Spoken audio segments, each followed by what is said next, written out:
ನಮಸ್ಕಾರ, ನಾನು ಅರ್ಪಿತಾ. ಲೋಕದರ್ಶನ್ ಡಿಜಿಟಲ್ಗೆ ಸ್ವಾಗತ. ಮುರುಗೋಡ್ ಪೊಲೀಸ್ ಠಾಣಾ ವ್ಯಾಪ್ತಿಯ ಚಿಕ್ಕಬುದನೂರು ಗ್ರಾಮದಲ್ಲಿ ನಡೆದ ಕೊಲೆ ಪ್ರಕರಣಕ್ಕೆ ಸಂಬಂಧಿಸಿದಂತೆ ಎಸ್ಪಿ ಕೆ ರಾಮರಾಜನ್ ಅವರು ಮಾಹಿತಿ ನೀಡಿದ್ದಾರೆ. ಮೊಬೈಲ್ ಕಳವಿನಿಂದ ಶುರುವಾದ ಮಾತುಕತೆ ಕೊಲೆಯಲ್ಲಿ ಅಂತ್ಯ ಕಂಡಿದ್ದು, ಅದರ ಸಂಪೂರ್ಣ ವಿವರ ಇಲ್ಲಿದೆ. ಮುರುಗೋಡು ಪೊಲೀಸ್ ಸ್ಟೇಷನ್ ವ್ಯಾಪ್ತಿಯಲ್ಲಿ ಬರುವ ಚಿಕ್ಕಬುದನೂರು ವಿಲೇಜಲ್ಲಿ ಲಕ್ಷ್ಮೀ ದೇವಿ ಒಂದು ದೇವಸ್ಥಾನ ಒಂದಿದೆ. ಅಲ್ಲಿ ಒಂದು ನಿನ್ನೆ ಕೊಲೆ ಪ್ರಕರಣ ಒಂದು ದಾಖಲಾಗಿರುತ್ತದೆ. ಈ ಹಿನ್ನೆಲೆ ನೋಡುವ ಸಂದರ್ಭದಲ್ಲಿ ಇದರಲ್ಲಿ ಮೃತಪಟ್ಟಿರುವವರು ಫಕೀರಪ್ಪ ಮಲ್ಲಪ್ಪ ಬೆದ್ದನವರು.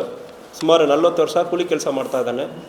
ಇವನಿಗೆ ಪಿಕ್ ಪಾಕೆಟಿಂಗ್ ಮಾಡೋದು ಮತ್ತು ಬೇರೆ ಬೇರೆ ಸಣ್ಣಪಟ್ಟ ಕಳ್ತನ ಮಾಡುವ ಅಭ್ಯಾಸ ಇರೋದು ಮತ್ತು ಇತ್ತೀಚೆಗೆ ಒಂದು ಮೊಬೈಲ್ ಫೋನನ್ನು ಕಳ್ತನ ಮಾಡಿರೋದು ಕಂಡು ಬಂದಿರ್ತದೆ. ಆ mobile phone owner Mallikarjun Siddappa Pujari, ಸುಮಾರು ಒಂದು 25 ವಯಸ್ಸು. ಸೊ ಇವನು ಕಳ್ತನ ಮಾಡಿದ ನಂತರ ಗೊತ್ತಾದ ನಂತರ ಇವನು ಫಕೀರಪ್ಪ ನಿನ್ನೆ ದೇವಸ್ಥಾನದಲ್ಲಿ ಮಲಗಿರ್ತಾನೆ.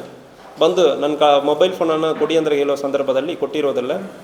ಸೊ ಅದಾದಮೇಲೆ ತಕ್ಷಣ ಅಲ್ಲಿ ಸಿಟ್ಟಿನಿಂದ ಒಂದು ಕಲ್ಲು ತೊಗೊಂಡು ತಲೆಗೆ ಹಾಕಿರೋದ್ರಿಂದ ಮೃತಪಟ್ಟಿರ್ತಾನೆ. ಇದು ನಿನ್ನೆ ನೈಟ್ ಸುಮಾರು ಒಂದು 7 to 8 o'clock ಸಂದರ್ಭದಲ್ಲಿ ನಡೆದಿದೆ. ಅಕ್ಯೂಸರನ್ನು ಕೂಡ ನಾವು ಸೆಕ್ಯೂರ್ ಮಾಡಿದ್ದೀವಿ. ಈ ಘಟನೆ ಹಿನ್ನೆಲೆಯನ್ನು ಕೂಡ ವಿಚಾರಣೆ ಮಾಡ್ತಾ ಇದ್ದೀವಿ.